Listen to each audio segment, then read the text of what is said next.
በጣም አመሰግናለሁ ጠበቃና የህግ ባለሙያ አበራ ንጉስ።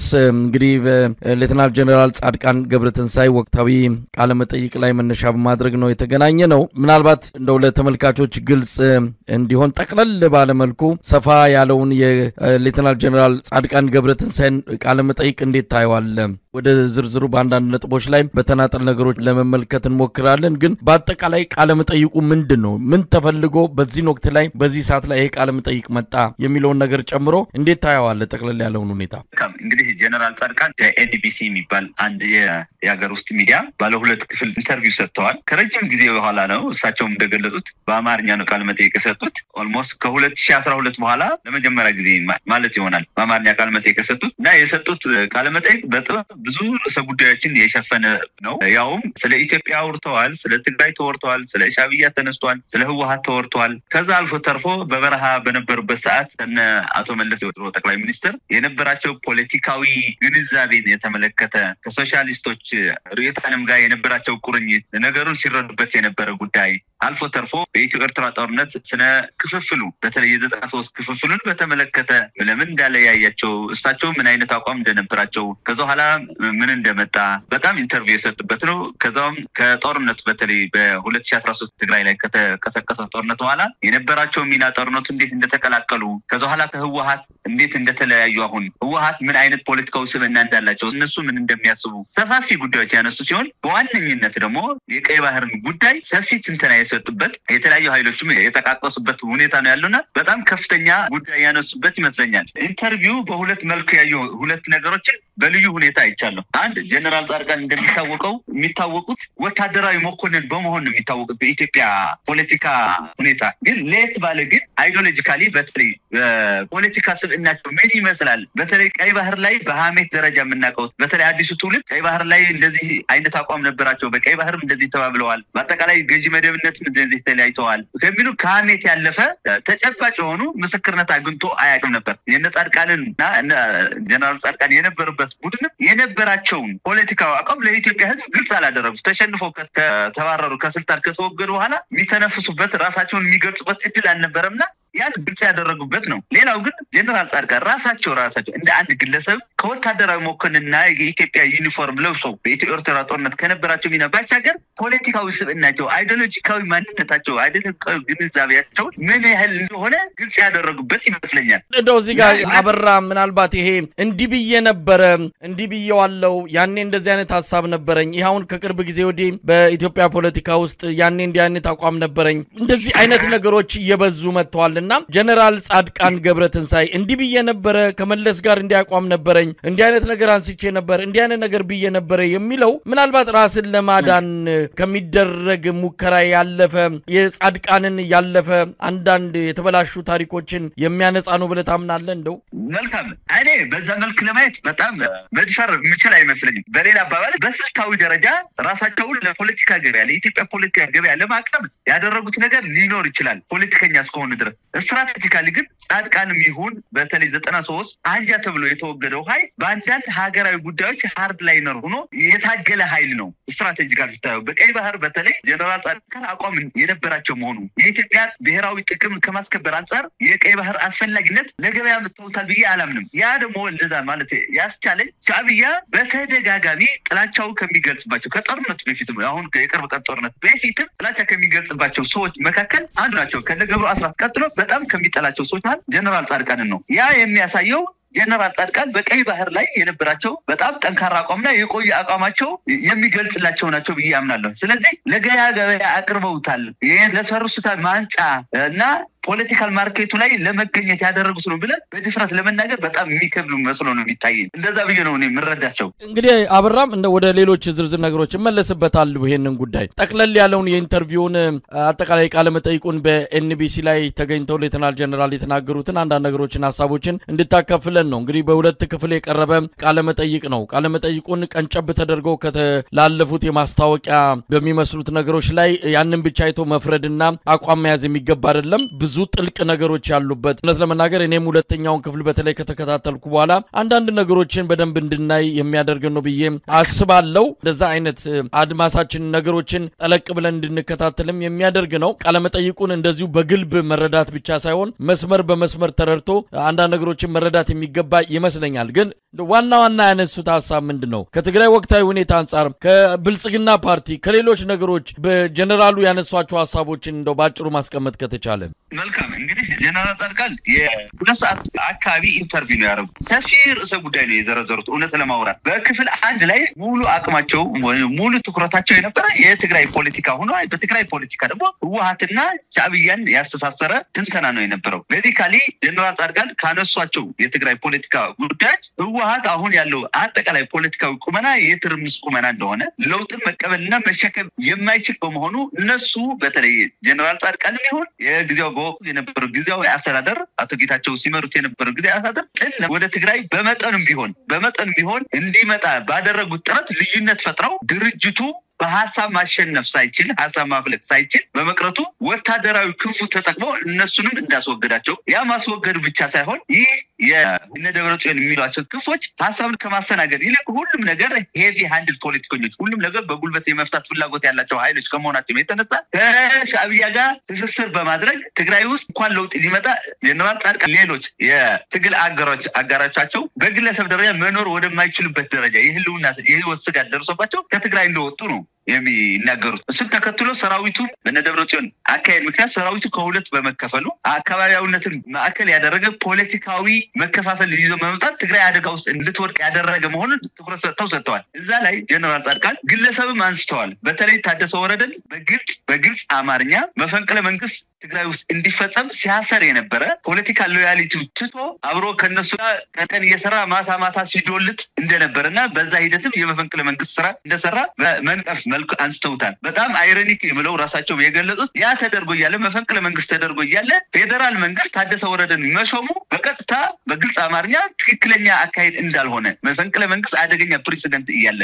እኛ የስልጣን ምንጫችን በከፊል ከፌዴራል መንግስት መሆኑን እያወቀ ፌዴራል መንግስትም መፈንቅለ መንግስት ባደረገብን ሰው ላይ የሹመት ስራ መስጠቱ ስህተት መሆኑን በቁጭትና በንዴት በጣም ገልጸዋል። ከዛ ጋር ተያይዞ ጀነራል ጻድቃን ያነሱት ጉዳይ ስለ ትግራይ ፖለቲካ ሻዕቢያን በተመለከተ ነው። ሻዕቢያ በኢትዮጵያ ፖለቲካዊ አመለካከቱ በስር ደረጃ ከማተራመስ አልፎ የትብብርና የልማት ኃይል ሆኖ ከኢትዮጵያ ጋር ተባብሮ የመስራት ፍላጎት እንደሌለው ያ ደግሞ ለህወሓት የሚያበድረው ክፉ ባህሪው ክፉ ፖለቲካል አመለካከትና ዝንባሌ እንዳለው ከዛም አልፎ ተርፎ ሻዕቢያ የግብጽ ከሻዕቢያ ጋር መስራት ማለት በተዘዋዋሪ መንገድ የግብጽ ጉዳይ ፈጻሚ የሚያደርግ ፖለቲካዊ ትስስርና ዝምድና ነው የምትመሰርተው ብለው ተንትነውታል።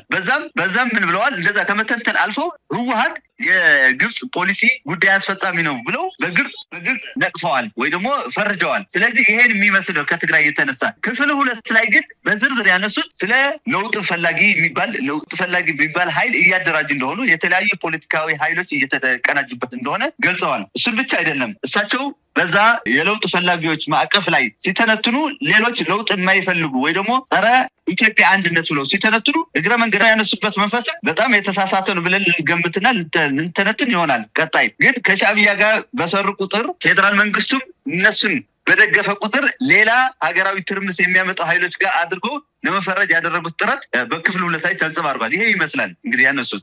አበራ እውነት ለመናገር የሌተናል ጀነራል ጻድቃን ገብረትንሳኤን መግለጫ ወይም ደግሞ ቃለ መጠይቅ ሲከታተል ብዙ ነገሮችን ውስጤ እየተመላለሰ ነበር።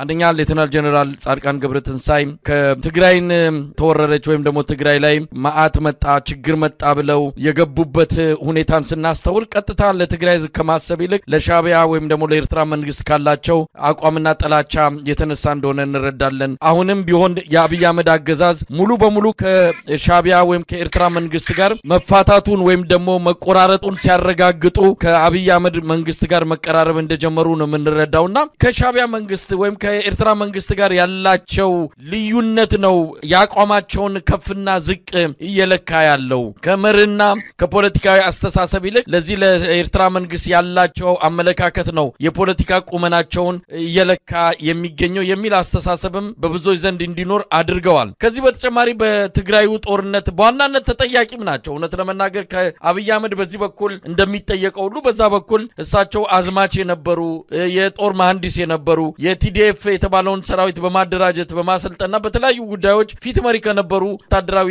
አመራሮች የሚጠቀሱ ናቸው። አንድም ራሳቸውን ተጠያቂ ያደረጉበት እኔም በዚህ ጉዳይ ላይ ስተሰርቻለሁ የሚል ነገር አላየውባቸውም። ከዚህ አንፃር ከፍተኛ ጉድለት እንዳለ ነው የተረዳሁት። ከዚህ ባሻገር ፋኖን የገለጹበት ሁኔታም ተገቢ ነው የሚል እምነት የለኝም። ፋኖን ልክ ተመስገን ጥሩን እንዳለው ተላላኪና በሌላ መልኩ ለመግለጽ የሞከሩበት ሁኔታ ተገቢም አይደለም። ፋኖ በራሱ ቅድ በራሱ ተልኮ የወጣ በተለያየ መልኩ ግንኙነት ሊፈጥር ይችላል። ይሄ ያለ የነበረና ወደፊትም የሚኖር ነው። ከዛ ባለፈ አንድሚውን በሌላ የኤርትራ መንግስት ጉዳይ አስፈጻሚ አድርጎ ያዩበት መንገድ ምናልባትም ብልጽግናን ፕሮፓጋንዳ የሚከተልና ከዛ ጋር የተጣጣመ ነው የሚል ግምት እንድንወስድ እንጂ የሳቸውን የፖለቲካ ቁመና የሚያሳይ ነው ብሎ መውሰድ የሚቻል አይደለም። በሌላ በኩል ግን ጠለቅ ብሎ ሲታየም አንዳንድ ነገሮችን ያነሱበት ሁኔታ ስለ ባህር በር፣ ስለ ኢትዮጵያ አንድነት፣ ትግራይ ከኢትዮጵያ አንፃር ያላትን ሁኔታ እነዚህ ነገሮች ሲታይ ይህ ጀነራል በተወሰነ ደረጃ ጆሮ ሊስብ የሚችል ከቁም ነገርም እንድንወስድ የሚያደርግ አንዳንድ ነገሮችን የተናገሩበት ሁኔታ ነው ያለውና ትንሽ ዘብረቅረቅ ያለ ስሜት ነው በግሌ የተሰማኝ ሁለቱንም ክፍል ከተከታተልኩ በኋላ አበራ። ምናልባት ከዚህ አንፃር እንዴት ታየዋል?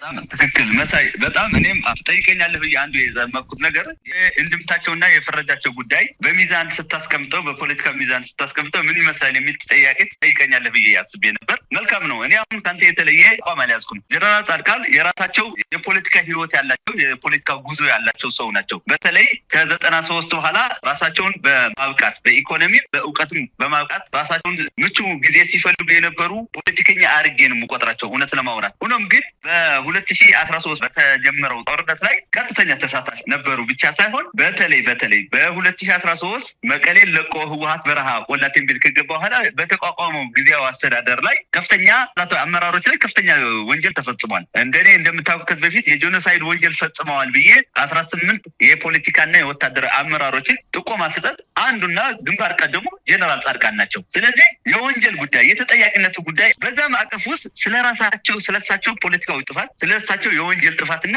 ቀጣይ በሚደረገው የፍትህ ሽግግር ውስጥ ተጠያቂነትን ከሰፈነ እኔም ልጠየቅበት የሚያስችል ነገር ካለ ለመጠየቅ ዝግጁ ነኝ ሲሉ ብለው የሞራል ዝግጅት ሲያደርጉ አላየኋቸውም። ይሄ መነሻቸው ንጹህ ነኝ የሚል ከሆነ በጣም የተሳሳተ ነው። ምክንያቱም እሳቸው በቆላቴምቢል ወይ ደግሞ በትግራይ በረሃ ውስጥ እያሉ እነዛ በትግራይ ጊዜያዊ አስተዳደር ሲቪል ሆነው የትጥቅ ትግል አማራጭ ያላረጉ ምንም አይነት መሳሪያ ያልያዙ ስንዴና መድኃኒት ሲያከፋፍሉ ደሞዝን ሲከፍሉ የነበሩ በወቅቱ የነበሩ የጊዜያዊ አስተዳደር አመራሮች እንዲገደሉ በግልጽ የሆነ የአዋጅ ጥሪ ያደረጉ ሰው ናቸው። ይሄ በቪዲዮም በተጨባጭ የተያዘ ጉዳይ ነውና በማስረጃም የተያዘ ነው። ያ ማስረጃ ብቻው በህግ ቋንቋነት ፓራማፋሻ ኤቪደንስ ነው። ራሱ ብቻ በቂ ኤቪደንስ ነውና ቀጣይ ተጠያቂ ስለመሆናቸው እንኳን የሚያመላክት ለፖለቲካል ኮሬክትነስ እንኳን ተጠያቂ ነኝ የሚያስብለኝ ነገር ካለ እንኳን ለመጠየቅ ዝግጁ ነኝ የሚል ምልክትና ፍንጭ አልሰጡም። ይሄ የሳቸው የሞራል ግራውንድ በጣም የተበላሸ መሆኑን ያሳያል ብዬ አምናለሁ፣ በፍትሃዊነት ሚዛን ማለት ነው። ሌላው ግን በዛ ፋኖን በተመለከተ ባነሱት ጉዳይ እንደሌላው ኃይል እንደሌሎቹ እንደ ሻዕቢያ እንደ ብልጽግና እንደ ህወሓት በረጅም ጊዜ በስልጣን ቆይታው እንደበሰበሱ ሁለት ተመሳሳይ ኃይሎች ጋር እኩል ፍረጃን እኩል የፖለቲካ ግራውንድ የሌጂቲሜት ግራውንድ አድርጎ ማንሳታቸው የራሳቸው ለብልጽግና ያላቸውን ውግንና በጣም የሚያሳይ ነው እና ይሄ ደግሞ ከሚዛናዊነት አንፃር በጣም የተሳሳተ ነው። ፋኖ የራሱ ሌጂቲሜት የሆነ ፓውዝ ያለው እንቅስቃሴ የሚያደርግ ኃይል ነው። ለዛ ነው እንግዲህ ጥቂት ሆነው ወደ የዚህን ያህል ሰፊ ፖለቲካዊና ወታደራዊ እንቅስቃሴ ወደ ማድረግ ያደጉት የዚህን ያህል ሰፊ ማህበራዊና ህዝባዊ ድጋፍ ያገኙት ዝም ብሎ ከአንድ መንደር ወይ ከአንድ ሰፈር ስለተወለዱና በሰፈራቸው ስላመጹ አይደለም። የአማራ ህዝብ የፍትህ የዲሞክራሲ የእኩልነት ከዛ በላይ ግን የደህንነትና ጸጥታ በተለይ የህልውና ጉዳይ በሌላ አካባቢ የሚኖሩ በሌላ የኦሮሚያ ብለው በደቡብ ብለው በሌሎች አካባቢዎች የሚኖሩ የአማራ ተወላጆችን በግፍ ሲገደሉ ስለታየና ያ ደግሞ መከታና ጋሻ ያስፈልጋቸዋል ተብሎ የተቋቋሙ ኃይሎች በመሆናቸው ያ ደግሞ ሌጂቲሜት ኮዝ መሆኑን ይታወቃል። ይሄን ጭፍን አተ ከሌሎች ኃይሎች የሚሽን ተሸካሚዎች ነው ለመፈረድ የራሳቸው የቆሙበት ፖለቲካ ዓላማ ስንኩልነትም ያሳያል ብያምናለሁ። በነገራችን ላይ መሳይ እሳቸው በአንድ ሳይዱ ፋኖ ከሌሎች ኃይሎች ትንተናጋ በፖለቲካው ትንተናጋ ከሻዕቢያና ከህወሓት በማስተሳሰር የሌሎች ጉዳይ ፈጻሚዎች ናቸው ብለው ይወቅሳቸውና በሌላ ዙሪያው ደግሞ መንግስት ሲወቅሱ ይታያል። በዚህ ኢንተርቪው ላይ ዲፕሎማቲካሊ በሆነ መንገድ መንግስት የዚህ ሀገር ሰላምና ደህንነት የማረጋገጥ ግዴታ አለበት፣ ያ ማድረግ ላይ ስንፍና አሳይቷል ማለት ምን ማለት ነው? ሌሎች ኃይሎች መሰል ኃይሎችን ወደ በረሃ እንዲወጡ የሚያደርግ ፖለቲካዊ ብልሽቶችና ችግሮችን በመፍጠር ተጠያቂ መንግስት ነው ማለት ነው። ወይ ደግሞ ለጦርነት መንስኤ የሆኑ ፖለቲካዊ ምክንያቶችን በመፍጠር መንግስት ነው እያሉ ነው ያሉት። እንደዛ ብለው ሲያበቁ በኋላ ደግሞ ተመልሰው ፋኖን በዚህ መልክ ሲገልጹት በዚህ ጉዳይ የጠራ አቋም ሳይኖራቸው ቀርቶ የግንዛቤ አቅም ሳይኖራቸው ቀርቶ ሳይሆን በእውነታውና በፖለቲካው አሰላለፍ በብልጽግና ጋር ያላቸው ፖለቲካው አሰላለፍ ውስጥ የተምታታ አቋም እንዲይዙ ያደረጋቸው ይመስለኛል። ስለዚህ እዛ ግልጽ የሆነ ስህተት ሰርተዋል የሚል እምነት አለኝ። እነዚህ እሳቸው በሰጡት ኢንተርቪው ላይ በነቀፌታ ደረጃ ጎልተው የሚታዩ ችግሮች ናቸው ብዬ አምናለሁ። በጠንካራ ሳይዱ ግን ቅድም ያነሳው ነው የቀይ ባህር ጉዳይ ከብልጽግና በተሻለ ከማናቸውንም ፖለቲካዊ ኃይሎች ከነገብሩ አስራትና ከሌሎች መሰል የእሳቸው የ93 አንጃዎች ተብለው ከተፈረጁ ውጭ ባልተናነሰ የቀይ ባህር ጥቅምን ወል የሆነ አርቲኩሌሽን ያላቸው ስታንድ ያልና ለዛም ዋጋ የከፈል መሆናቸው ግን ትልቅ ፖለቲካዊ ስልና ትልቅ ዋጋ የሚያሰጣቸው ናቸው ብዬ አምናለሁ። እሳቸው በዚህ ጉዳይ ላይ ዛሬ አይደለም አቋም የያዙት። ትዝ የሚል ከሆነ ከጦርነቱ በፊት ዋልታ ላይ ባደረጉት ኢንተርቪው የቀይ ባህርን አስፈላጊነት 93 ጀምሮ ከመለስ ጋር ያለያያቸው መሆኑ በዚህ አቋማቸው ከሳቸው ጋር ተመሳሳይ አቋም የነበረው ተፈራ ዋልዋ መሆኑን የገለጹት የዛሬ 6 እና 7 ዓመት ነው። እሱ ብቻ አይደለም አቶ ገብሩ አስራት በጻፉት መጽሐፍ ሉዓላዊነት በሚል መጽሐፋቸው ላይ ይሄ የጉዳይ አንስተው በእነሱ በኩል በ93 ጸረ ወይ ደግሞ መለስን ተቃውሞ በቆሙ ኃይሎች ላይ ከሚያነሱት የፖለቲካ ልዩነት ውስጥ አንዱ የቀይ ባህር ጉዳይ እንደነበረና ያን በመቃወም የሚቆሙት የነመለስ ቡድን እንደነበረ አንስተውታል። ስለዚህ ራሳቸው ምስክርነት ስለሰጡ ለፖለቲካ ፍጆታ ነው ከማለት ይልቅ በሌሎች ተዛማጅ ማስረጃዎችና ተመሳሳይ ማስረጃዎችና መረጃዎች ስታቸው ጀነራል ጻድቃን ይሄ አቋማቸው ላይ የነበራቸው ስታንድ ፍሪምድ መሆኑ ዌል ኢስታብሊሽድ መሆኑ የሚያመላክት መሆኑ ሊመሰገኑና በጥንካሬ ሊገለጹ የሚገባ ነው። ሌላው ጥንካሬያቸው ሆኖ ያየሁት ጀነራል ጻድቃን ትግራይ አሁን ባለችበት ተጨባጭ ሁኔታ በጦርነቱ ምክንያት የተወሰነ ሜትር ርቃ ሄዳለች። ስለዚህ እኛ ኢትዮጵያ ጋር ከማስተሳሰር ጋር ድልድይ ሆነን ለማገልገል ቁርጠኛ መሆናቸውን ያሳዩት ፖለቲካዊ ዝንባሌ ደግሞ እሱም በጣም ማደንቅላቸውና ጉዳይ ሆኖ አይቻል። አበራ ምናልባት ይሄ ያጠቃላይ ቃለ መጠይቁ ለምን አስፈለገ? ሌተናል ጀነራል ጻድቃን ገብረትንሳኤ ትናንት ከነበራቸው ታሪክ ከፈጸሙት በአጠቃላይ እንደ አንድ የትግራይ ተወላጅ እንደ አንድ የኢትዮጵያ ኤታ ማጆር ሹም ሆነው እንዳገለገሉ አሁን ደግሞ ምንም ነገር ውስጥ አቅም ኖሯቸው የሚፈጽሙት መዋቅራዊ የሆነ ተቋም ውስጥ እንደሌሉ አድርገን ካሰብናቸው እንደዛ አይነት ሰው ናቸውና ከዚህ አንፃር ይሄ ቃለ መጠይቅ ምን ፋይዳ አለው? ብልጽግና ከዚህ ቃለ መጠይቅ አንፃር ምን ሊጠቀም ይችላል? ምክንያቱም ብልጽግናንም በተወሰነ ደረጃ እንደው ለማድበስበስም የሆኑ ነገሮችን አገም ጠቀም ያለም ነገር ለመናገር የሞከሩበት ሁኔታንም አስተውያለሁ። ከዚህ ባሻገርም አርበኛ መስሎ ለመታየትም ከኢትዮጵያዊ ብሔርተኛ የትግራይ ኢትዮጵያዊነት ከምንም በላይ አስፈላጊ እንደሆነ የገለጹበት ሁኔታ ምናልባት ሲያደርጉ ከነበሩት አንፃር ባለፉት 3 እና 4 ዓመታት ከነበራቸው የፖለቲካ ቁመናና አካሄድ አንፃር ሰውየው ምንድነው የፈለጉት? ምን ለማስተላለፍ ፈልገው ነው? የሆነ ጥርት ያለ ነገር የለም። ወደዚህም ወደዛም ይላሉ። ከትላንትም ከዛሬም የሆነ ነገር ያጣቅሳሉ እንጂ እንዲሁ ገዘፍ ብሎ የሚታይ አንድ የፖለቲካ ቁመና ለመረዳት የሚያስችል ነገር የሰማን አይመስለኝም። ምክንያቱም ብልጽግናን ተደግፎ ትግራይንም ሆነ ኢትዮጵያ ማዳን አይቻልም። ከብልጽግና መንደር ተገኝቶ እንዲህ አይነት የፖለቲካ አቋም ይዞ መውጣት አይቻልም። ስለዚህ የሆነ ነገር ያሰቡ ያደቡ ከሆነም ያንን ነገር እንዴት ነው የምንረዳው የሚለው ነገር የፖለቲካ ፓርቲዎች የተለያዩ አካላትም በደንብ ሊረዱት የሚገባ ጉዳይ ያለ ይመስለኛል። ነገር ግን እሳቸው የተናገሩት አንድ ነገር አለ። አሁን ባለው ሁኔታ ፓርላማ ላይ የለንም፣ በየትኛው መዋቅር ውስጥ የለንም፣ ደህንነት ውስጥም የለንም፣ መከላከያ ውስጥም የለንም፣ ብቸኛ ከፌደራል መንግስቱ የሚያገናኘን የፕሪቶሪያው ስምምነት ብቻ ነው ብለዋል። ስለዚህ ምንድነው አሁን ከሌተናል ጀነራል ጻድቃን ገብረትንሳኤ ምን ጠብቀው? አንድ ራሱን የቻለ ነፍስ ያለው የፖለቲካ መዋቅር ወታደራዊ መዋቅር የላቸውም። ምናልባት ስምረት የሚባል የነጌታቸው ፓርቲ ውስጥም ካሉ አናቅም። ስለዚህ አንድ ጻድቃንን ብቻ ነው እያየን ያለ ነው። በአሁን ሰዓት እንደዚህ አይነት የፖለቲካ ልብስ ለብሰው ምን ሊያደርጉ ይችላሉ?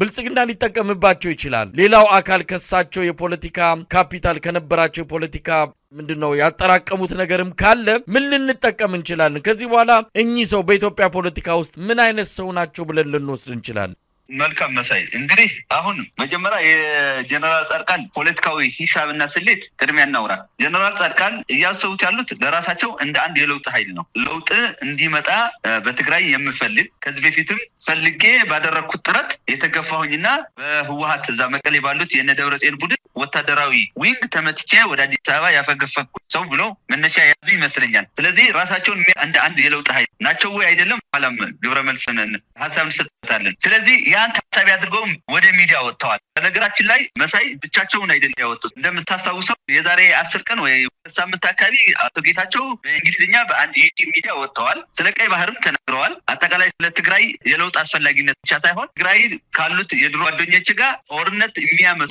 ጦርነት ወደ ትግራይ ለዳግም ጦርነት የሚዳርጓት ከሆኑ ህይወት መስዋዕት እስከ መጨረሻ ታገላቸዋለሁ ብለው ከረር ያለ እንግሊዝኛ ኢንተርቪው ሰጥተዋል። እሱን ብቻ ሳይሆን ከዛ በተጨማሪ እሳቸውን የፖለቲካል አሊያንስ ወይ ደግሞ ኮምሬድና የሚታሰቡት አቶ አሰፋ ብርሃ ስያ ብርሃ ታናሽ ወንድም ናቸው። የፕሪቶሪያ ፈራሚ ናቸው። እሳቸውም ቢቢሲ ትግርኛ ላይ ወጥተው ተመሳሳይ ሁኔታ በተመሳሳይ ቶን በተመሳሳይ ጭብጦች ኢንተርቪው ሰጥተዋል በትግርኛ። እሳቸውም ግለሰብን ታርጌት አድርገዋል። ታደሰ ወረደን ብሌም ሲያደርጉ በጣም በሚታይ መልኩ አጭር ኢንተርቪው ሰጥተዋል። የተናበበ ኢንተርቪው ይመስለኛል። ከዛ ባሻገር እነ ጻድቃን ወጣቶችን ለመያዝ ያደረጉት ጥረት በከፊልም የተሳካላቸው ይመስለኛል። ወጣት ቪዚብል የሆኑ ብሔራዊያን ድርጅቶች ትግራይ ውስጥ ህወሓትን በምርጫ 2013 ላይ 12 ላይ በማሳተፍ ጦርነቱ የትግራይ ጦርነትን ከፌደራል መንግስት ጋር በነበረው በማፋፋም የሚታወቁ ብሔራዊያን ድርጅቶች ይዘዋል በለውጥ ኃይል በሚል ስሜት ማለት ነው። ከዛ በተጨማሪ እንደኔ እምነት ስምረት የሚባለው የነጌታቸው ቡድን ሰራዊት ያለው ቡድን ብዬ ነው የማምነው። ለፖለቲካል ኮሬክትነስ ሰላምን እያሉ ሰራዊት የለንም የሰላም ኃይሎች ናል ይበሉ እንጂ በተቻላቸው አቅም ሰራዊቱ ከነጌታቸው ጋር የተናበበ በተለይ ከስምረትና ቀጥታ ግንኙነት አለው ብዬ አምናለሁ። ጻድቃን እዚህ ልምድ ያላቸው ፖለቲከኛ ናቸው። በነገራችን ላይ የህወሓት የ68 ታጋይ ናቸው። የጉሬላ ፋይተር ባህሪ ያላቸው ሚስጥረኛ የሆኑ ግለሰብ ናቸው። እንደ ማናቸውም የህወሓት አንጋፋ ፓርቲ ማለት ነው፣ አንጋፋ አመራር። ስለዚህ እሳቸው በሰጡን ቼክ ላይ እሳቸው በጻፉልን ቦርድ ላይ ልክ ልንመዝናቸው አይገባም። የተደበቀ ስብዕና አላቸው ብለን መገመት አስፈላጊ ይመስለኛል። በተለይ ከታጣቂው ኃይሎች ጋር ቀጥተኛ ግንኙነት አላቸው ብዬ አምናለሁ። ይሄ የኔ እምነት ነው። ስለዚህ ያ ተደማምሮ የጀነራል ጻድቃን ዓላማ ምንድነው ብትለኝ አንድና አንድ ነው ያምናለሁ። ከተቻለ ለውጥ ማምጣት የለውጥ ኃይል ናቸው በሚሉት ልክ የለውጥ ኃይል ናቸው ብለን ባናምንም፣ ምክንያቱም የሞራል ግራውንዳቸው ስንመዝናቸው የለውጥ ኃይል ናቸው የሚያስብል ቁመና አላቸው ብዬ ስለማምን ትግራይ ላይ ያሉ ኃይሎችን በተለይ የነ ደብረጽዮን ቡድን ግን ከስልጣን ማስወገድና ከምድረገጽ ማጥፋት ላይ ግን ከማናቸውም ኃይል ጋር በተለይ ከብልጽግና ጋር ወግነው ሊሰሩ የሚፈልጉ ሰው ናቸው ብዬ አምናለሁ። ለዛ ግብአት እንዲሆናቸው ደግሞ ወደ መሀል ሀገር ካለው ኃይል ጋር ስለተሳሰሩ መሀል ሀገር ያለው ኃይል ያጣውን የሌጂትሜሲ ክፍተት ደግሞ ለመሙላት ይሞክራሉ። ለምሳሌ የቀይ ባህርን ጉዳይ በብልጽግናዎች ሲወራና በጀነራል ጻድቃን ሲወራ እኩል ትኩረት አይስብም። ምክንያቱም ጀነራል ጻድቃን የቀይ ባህርን ጉዳይ ሲያነሱ ድሮ ገና የዛሬ 20 ዓመት ስትራቴጂካሊ ለኢትዮጵያ ባለው ጥቅም መሆኑና ጀነን ስለነበረ የብዙ ትኩረት የመሳብ እድል አላቸው። እኔ እናንተ እኮ በቀይ ባህር ጻድቃን እንደዚህ ጀነራል ጻድቃን እንደዚህ ብለው ከሌሎቹ ሰዎች ከብልጽግናዎች በተለየ መንፈስ እንደሆነ እንረዳለን። አንተም ለሀገር ይጠቅሙን ይሆናል ወይ ብለህ ስለ ጀነራል ጻድቃን ጠይቀኸኛል ታስባለህም። የቀይ ባህር ጉዳይ ግን በብልጽግናዎች ሲነዛለ የስልታዊ ጉዳይ እንደሆነና በሀገር ውስጥ ያሉ የፖለቲካ የኢኮኖሚና ማህበራዊ ጥያቄዎችን መመለስ ያልቻለ መንግስት የህዝቦችን አቅጣጫ ለማሳት ያነሳው ስልታዊ ጉዳይ ነው ብለን መደምደሚያ ከደረስን አመት አልፈናል። ስለዚህ የብልጽግናን ፖለቲካዊ ካፒታሎች ያንጠባጠባቸው የቀባይነት የወረደው የሌጂትሜሲ ጥያቄዎች የመመለስ ተንደንሲ ሊኖራቸው ይችላል። እንደ አንድ ታክቲካል አሊያንስ ለሳቸው ስለሚጠቅማቸው ማለት ነው። ያ ታሳቢ ተደርጎ ነው። በዛ ማለት በዚህ ግን ጀነራል ጻድቃን የራሳቸው ዓላማ ያላቸው ናቸው ብለን እንደመነሻ እንደ አንድ የስልጣን ኃይል መረዳት የቀለለ ይመስለኛል። የለውጥ ኃይል ለማለት ግን በጣም መሰረታዊ ነገር የሚጎላቸው ነገር አለ ብዬ አምናለሁ። ለዛውም ሮንግ ማች ውስጥ ነው ያሉት። ሮንግ ማች ነው የምንለው ብልጽግና ጋር ሆነ የምታሳካው የለውጥ ምዕራፍ የለውጥ ጉዳይ የለም። ብልጽግና የለውጥ ኃይል አይደለም፣ የስልጣን ኃይል ነው። ብልጽግና የዛሬው ቀን እንጂ የመጪዋ ኢትዮጵያ ስልጣን ኃይል አይደለም። ምክንያቱም በመድከምና በመዳከም ውስጥ ያለ ለኢትዮጵያ ህዝብ ብዙ ችግሮችን የፈጠረ በጉልበትና በተወሰኑ የተቃዋሚ ኃይሎች ስንፍና ውስጥ ስልጣን ያለ ኃይል ለውጥ ሊያመጣ የሚችል ኃይል አይደለም። ስለዚህ ለውጥ ሊያመጣ ከማይችል ብላልባቸው ለውጥ ከሚያመጣ ኃይል ጋር አሊያንስ ፈጥረ የለውጥ ኃይል ነኝ ማለት ስላቅ ነው ብዬ ስለማምን ጀነራል ጻድቃን በዚህ መንፈስ ነው የማያቸው። እንግዲህ አበራም ወደ አጠቃላይ ሁኔታው እንምጣ። የሌተናል ጀነራል ጻድቃን ገብረትንሳኤ ወቅታዊ የፖለቲካ ቁመና የተወሰነ አደናጋሪ ነው። ግለሰብ ደረጃ ነው የመጡት፣ ስምረት ውስጥ ነው ያሉት። ከብልጽግና ጋር አጋርነት ፈጥሯል ወይ? በምን መልኩ ልንመዝናቸው እንደምንችል አልናቅም። በብቻቸው ከመጡ ደግሞ በአሁን ሰዓት ብቻ ተኩኖ የፖለቲካ ግብ ለማሳካት የሚቻል አይደለም። የሆነ ተቋም ውስጥ ወይ የሆነ የፖለቲካ መዋቅር ውስጥ በአንድም በሌላ የሆነ ነገር ውስጥ ከሌሉ ብቻቸውን የትኛውንም የጻድቅ የሆነ የትኛውንም ተቀደሰ ዓላማና ሐሳብ ቢኖራቸው ግቡን ማድረስ አይችሉም። የሆነ የፖለቲካ መዋቅር ወይም የሆነ አንድ ተቋም ውስጥ መገኘት ይገባቸዋልና የት ነው ያሉት የሚለው በራሱ አደናጋሪ ነው። ስስ ነገሮችን አንስተዋል። ከዚህ ከቀይ ባህር ከአሰብ ከአንዳንድ ከኢትዮጵያ አንድነት አንጻር የኢትዮጵያን አጠቃላይ ሁኔታ በሚመለከት አዎንታዊ አቋም ካላቸው የኢትዮጵያን ጎራ ዘንድ ትንሽ ትኩረት ማግኘት የሚችሉበትን ሐሳብ አንስተዋል። ከዛ ባለፈ ግን ባለፉት 2 እና 3 ዓመታት የነበራቸው ሚና ምን ነበር ብሎ ላጤነ ሰው በተወሰነ ደረጃ የሚጎረብጡ ነገሮች እንዳሏቸው እንረዳለን። ለማንኛውም እንደው አጠቃላይ ሁኔታውን እንመልከት። በአሁን ሰዓት ያለው ህወሓት እንግዲህ ለኤርትራ መንግስት ይፋዊ የሆነ ጥሪ አቅርቧል። የአብይ አህመድ አገዛዝ በመንግስታቱ ድርጅት ውስጥ ሁለተኛውን ክስ አቅርቧል። ኤርትራን ህወሓትንና ፋኖን አንድ ላይ በማድረግ ፋኖ በቅርቡ በወሎ ላይ ያደረሰውንም ጥቃት በሁለቱ በኤርትራና በህወሓት የተቀናበረ እንደሆነ በመግለጽ ክስ ያቀረበበትንም ደብዳቤ እንደዚሁ ለመንግስታቱ ድርጅት አቅርቧል። ህወሓትም የኤርትራ መንግስት ምላሽ ሰጥተዋል። አጠቃላይ ሁኔታውን እንዴት እያየ ነው? አቶ አሰፋ አብርሃ የአቶ ስዬ አብርሃ ወንድም ጦርነት ፈጽሞ የሚከሰት አይደለም፣ በፍጹም ጦርነት ሊያደርጉ አይችሉም፣ እዛ ሳውዲ አረቢያ ዓለም እያየ ኢሳያስ አፈወርቂና አብይ አህመድ የተፈራረሙት ስምምነት አለ፣ ያ ስምምነት ወደ ጦርነት እንዳይገቡ ያደርጋቸዋልም ሲሉ ገልጿል አቶ አሰፋ አብርሃ። ነገር ግን ብዙ ነገሮች የሚያሳዩት ምልክቶች የሚያሳዩት የአብይ አህመድ ዝግጅት ከዚህም ከዛም የሚባለው ጦርነቱ አይቀሬ እንደሆነ ነውና እስቲ ምን ማለት ይቻላል? አጠቃላይ ያለውን በዝርዝር ሰፋ ያለ ፕሮግራም የሚያስፈልገው ቢሆንም እንደው ጠቅለል አድርገ ምን ማለት ትችላለህ?